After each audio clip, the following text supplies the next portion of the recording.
નમસ્કાર ખેડૂત મિત્રો, સ્વાગત છે તમારું આપણી ખેડૂત હેલ્પ ચેનલમાં।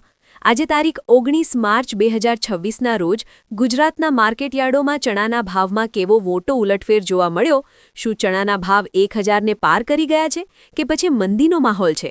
જાણીશું આજના આ 2 મિનિટના ખાસ રિપોર્ટમાં। ખેડૂત ભાઈઓ, વિડિયો પૂરો જોજો, કારણ કે આજે ચણામાં સરકારે પણ મોટા નિર્ણયો લીધા છે। જો તમે હજુ સુધી ચેનલને સબસ્ક્રાઇબ નથી કરી તો અત્યારે જ કરી લેજો। ખેડૂત મિત્રો, આજે ખાસ કરીને વિસનગર અને રાજકોટ યાર્ડમાં સારી ક્વોલિટીના દેશી ચણાના ભાવ 1050 રૂપિયાથી ઉપર જોવા મળ્યા છે, જે ખેડૂતો માટે સારા સમાચાર છે। ચણામાં તેજી આવશે કે મંદી? ખેડૂત ભાઈઓ, અત્યારે ચણાની નવી આવકો પીક પર છે। જો કે સરકાર દ્વારા ચણાની ખરીદીના ટેકાના ભાવમાં પણ સુધારો કરવામાં આવ્યો હોવાથી બજારમાં બહુ મોટી મંદી આવવાની શક્યતા નથી।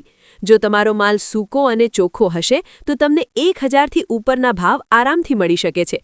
મધ્યમ ક્વોલિટીના ચણામાં અત્યારે 900 રૂપિયાની આસપાસ સ્થિરતા જોવા મળી રહી છે। શું ચણાના ભાવ 1200ને પાર પહોંચશે? કયા યાર્ડમાં આજે સૌથી વધુ ભાવ મળ્યા? ચાલો જાણીએ આજના ગરમાગરમ ચણાના બજાર ભાવ।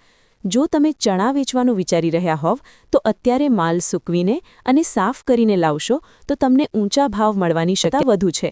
ભેજવાળા માલમાં ભાવ થોડા ઓછા મળી શકે છે। ખેડૂત ભાઈઓ, જો તમને આ ચણાના ભાવની માહિતી ઉપયોગી લાગી હોય તો વિડીયોને ફટાફટ લાઇક